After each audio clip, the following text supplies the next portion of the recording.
While I was using the toilet at school, a girl in the next stall asked, "Can you hop over in here? I need extra hands." It was the third week of my freshman year, late afternoon in the empty bathroom by the gym, when a girl in the next stall asked, in a low, fast voice, if I could hop over because she needed extra hands, and my first instinct was that this was some hazing prank, that I'd climb over and get filmed for someone's group chat doing something humiliating. So I said, "Hop over for what?" And she said, "Please. Before someone comes in, I can't reach, and I can't let go." And there was something so genuinely strained in her voice, like she was physically holding something that was getting heavier, that I stood on the toilet lid and looked over the partition. She was standing on the toilet, reaching up, both arms over her head, holding the ceiling tile up and to the side, the cheap drop ceiling kind. And she'd shoved her free hand up into the dark gap above it and was clearly gripping something. And she looked at me and said, "There's a bag up here. It's taped to the duct. I can hold the tile or I can pull the tape, but I can't do both. My arms are shaking. Please." I climbed over. I don't fully know why, except that whatever was happening was real, and she was scared, and sometimes that's enough. She flinched when I landed beside her, then steadied, and I noticed her hands were shaking from more than effort, and that she kept glancing at the bathroom door, the way you watch a door when you know roughly when it opens. "How long have you been up here?" I whispered, and she said, "2 periods. I waited for the hall to clear. I only get one shot at this, and I needed a day he'd actually come." I got up next to her on the rim of the toilet, our shoulders pressed together,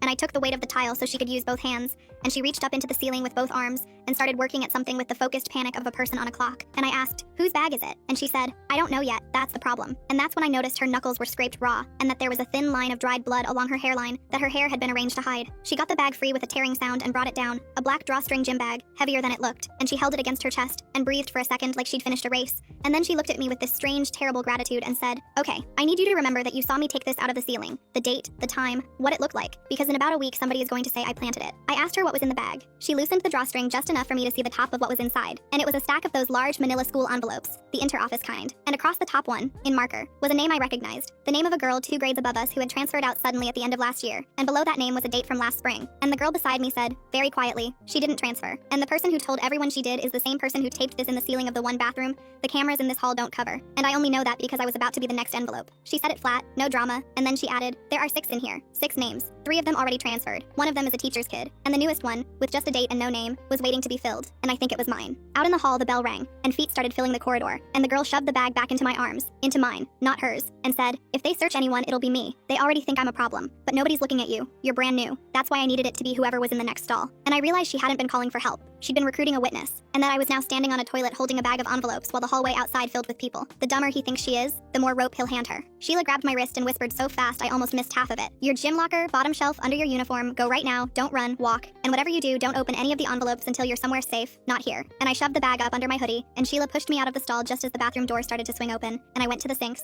turned on the water, and started washing my hands. In the mirror, I saw him come in. He was a staff member, older, maybe 40s, calm face, the kind of face you'd forget 5 seconds after seeing it, and his lanyard was swinging gently against his chest as he walked, and he didn't look at me. His eyes went straight to the stall where Sheila was still behind the closed door, and he said in this easy, almost bored voice, "Sheila, again?" And Sheila said nothing, and he knocked on the stall door twice, slow, patient, the way you'd knock on a kid's bedroom door when you already know they're in trouble. And he said, "You know you're not supposed to be in this wing after 4th period. We talked about this." And still Sheila said nothing, and I turned off the faucet and dried my hands and walked toward the door, and he didn't even glance my way, because I was nobody. I walked to the gym locker room. I got to my locker, spun the combination with fingers that were shaking, pulled the bag out from under my hoodie, shoved it onto the bottom shelf, and pushed my gym uniform on top of it, snapped the lock shut, and sat down on the bench. My phone buzzed in my back pocket. It was a text from a number I didn't have saved. It said, "Don't open them at school. Take them home tonight. I'll find you tomorrow. If I'm not in school tomorrow, that's your answer." I typed back, "What do you mean that's your answer?" The delivered tag showed up. No reply. Sitting there on that bench, it hit me all at once. Sheila was already the girl people thought was difficult. She was the girl who got talked to, and Ryuji had built that, so that when he walked into a bathroom and said her name in that bored, tired voice, it sounded like supervision. Nobody would question Sheila being moved to another class, or reassigned, or transferred. That's how the names on those envelopes disappeared, not with some big dramatic thing, quietly, paperwork. And I realized Sheila didn't pick me because I happened to be in the next stall. She picked me because I was invisible, brand new, no friends yet, no connections, no reputation, no reason for anyone to look at me. When the final bell rang, I went straight to the locker room, got the bag, put it in my backpack, and walked out of the building with my backpack straps pulled tight against both shoulders. I took the bus home. I went straight to my room, locked the door, sat on the floor, and opened the drawstring. 6 envelopes. Each one had a name written in marker on the front and a date below. Devora Chin was the top one. I opened it, and inside there were printed out messages, screenshots that had been printed on regular paper, and handwritten notes on official school letterhead, and a single typed page that looked like an incident report, the kind with boxes and signature lines at the bottom, but the signature lines were empty. It had never been filed. I didn't read every word. I didn't need to. Each piece of paper in that envelope was something that could be used against Devora. Messages she'd sent, things she'd said, details written up in a way that made her sound unstable, like a girl who made things up. And the incident report described something Ryuji did to her, but it was written in his handwriting, like he drafted it himself and then decided not to turn it in, because keeping it gave him more power than filing it ever would. These weren't trophies, they were insurance. Each envelope held enough to destroy the girl whose name was on the front if she ever decided to talk. I went through them one by one. Different names, different dates, same pattern. And then I got to the 6th one. It didn't have a name on the front, just a date, recent. I opened it and it was empty except for a single sticky note, and on it, in neat handwriting that matched the notes in the other envelopes, it said, Plumber, S, and nothing else. Ryuji collected leverage. He used it to keep girls quiet, and when a girl couldn't be kept quiet, she transferred. The bag in the ceiling was his safe, and Sheila found it, and Sheila stole it, and Sheila handed it to a total stranger in a bathroom stall,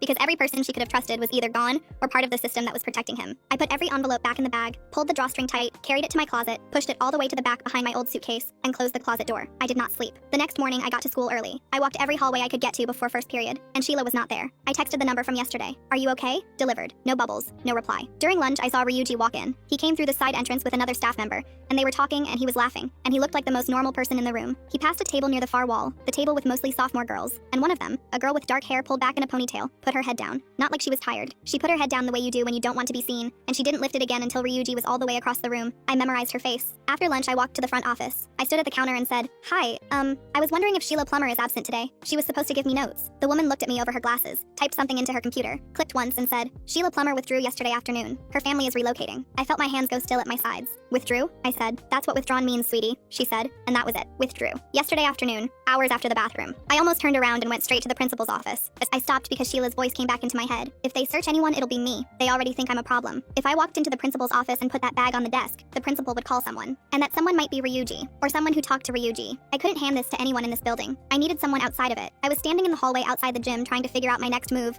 when someone stepped into my path. He was tall, a junior named Duke Cannon. He stopped right in front of me and said very quietly, Sheila told me to find you if she wasn't here today. I stared at him. Sheila told you? I said. He nodded, once, slow. She said you'd have something that needs to go to someone who isn't in this building. I looked at him and said, why would she tell you? And Duke looked at me, and his face did something. The look of a person who has been holding something heavy for a very long time. And he said, because my sister was the third envelope. We started walking. He talked fast and low. My sister was a student here 2 years ago, he said. She was fine, and then she wasn't. She started acting weird, jumpy. Then she got scared, and then she was gone. He said the family told everyone she'd transferred to live with their aunt in another state, and his sister did go live with their aunt, so the story held up. He believed it for over a year, until 6 months ago, when his sister called him, not his parents, him. And during that call, out of nowhere, she said, don't trust him if he ever notices you. Duke asked her who. She wouldn't say. So Duke started watching. He started paying attention to who walked where and when, and slowly he noticed the patterns. The bathroom by the gym, the timing, the camera blind spot, the fact that one specific staff member walked that hallway at the same time every single day after last period. And while Duke was watching that hallway, he noticed someone else watching it too, Sheila. They found each other because they were both standing in the same places at the same times. I asked, so why didn't you two go to someone? Duke made a sound that wasn't quite a laugh. Go to who? He said. The principal plays golf with him. The counselor reports to the principal. Sheila tried. She tried telling her mom. He paused. Her mom called the school, and the school called Ryuji. And that's when Sheila became a behavior problem. That's when they started building a file on her. All documented. All official. That's when she knew she had to get the bag before they pushed her out the same way they pushed out everyone else. Duke told me he knew someone outside the school. He called her the photographer. She was a woman who used to work for the local paper,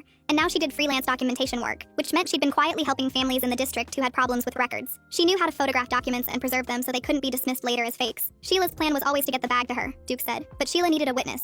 Someone who could say they saw the bag come out of the ceiling. Someone with no history, no file, no connection to Sheila. Someone clean. He looked at me. That's you. Duke grabbed my arm. One more thing, he said. He checked the ceiling this morning. I stared at him. I was watching. Same hallway, same time. He went into the bathroom at his usual time, but he didn't come out after 2 minutes like he always does. He was in there for almost 10. And when he came out, he looked different. Focused. Like someone who just found out something is missing and is already making a list of who could have taken it. Ryuji would go through Sheila's contacts, her class list, the sign-in sheets for every room she'd been in. And I'd been in that bathroom at the same time as her. I had until the end of the school day. Duke pulled a piece of notebook paper out of his pocket and pressed it into my hand. There was an address written on it in pencil. Go straight there after last bell, he said. I'll be there too, but we shouldn't walk together. We split up at the end of the hallway, and I got maybe 30 feet before someone stepped into my path. Nora Sanford, sophomore. She stood right in front of me and said, you were in the gym bathroom yesterday after 4th period. My blood went cold. Nora didn't wait for an answer. I saw you walk out, she said, and I saw who walked in after you. Nora leaned a little closer and she said, I'm not going to tell him, but you need to know that he asked me this morning if I'd seen anyone go in there yesterday. He's already asking around. So whatever you're doing, do it fast. And then she straightened up and walked away. Last period was the longest 50 minutes of my life. I was counting down the seconds when the phone on the wall rang. The teacher picked it up, listened, said, okay, And then she looked directly at me and said, "You're wanted in the guidance office." My hands went numb. The guidance office was quiet when I got there. Ryuji was sitting in the counselor's chair, behind the counselor's desk, like it was his office. The actual counselor was nowhere. He smiled at me and said, "Sit down, I just want to talk. Nothing serious."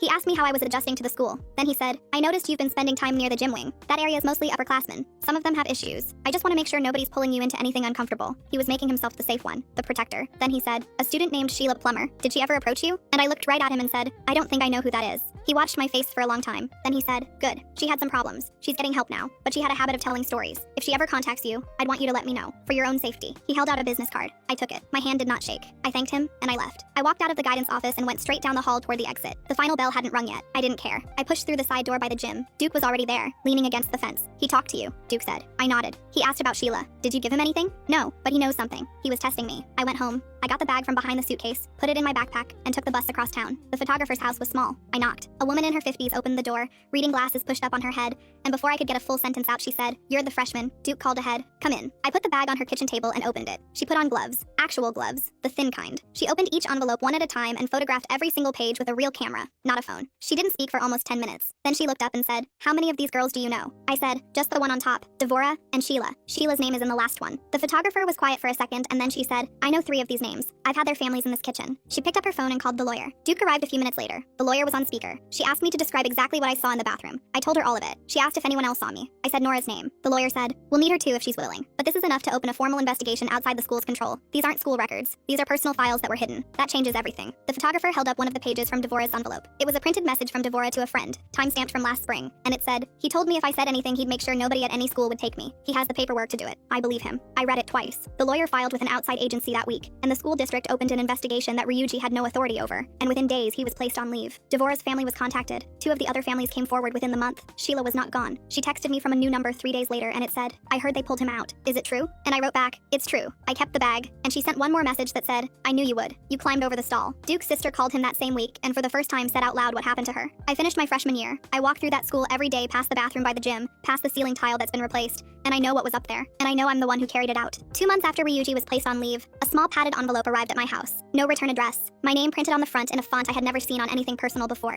Inside was a single photograph and a folded sheet of lined paper. The photograph was a faded school portrait from what looked like the late 1990s. A young girl, maybe 14 or 15, in a school uniform I didn't recognize, taken in another state. On the back of the photograph, in faded blue pen, was a date and a school name, and below the school name, in the same neat handwriting from all 6 envelopes, was a single word, the word first. The folded sheet of lined paper had 3 lines on it in handwriting I did not recognize. Not Ryuji's, not Sheila's, not the photographer's. The lines read, "He was a student at this school once too, more than 30 years ago. Ask your photographer to look at the yearbook from that year, the one kept in the storage room next to the auditorium. He is standing in the 3rd row, second from the left, and the staff member standing directly behind him is the one who taught him how to keep a folder."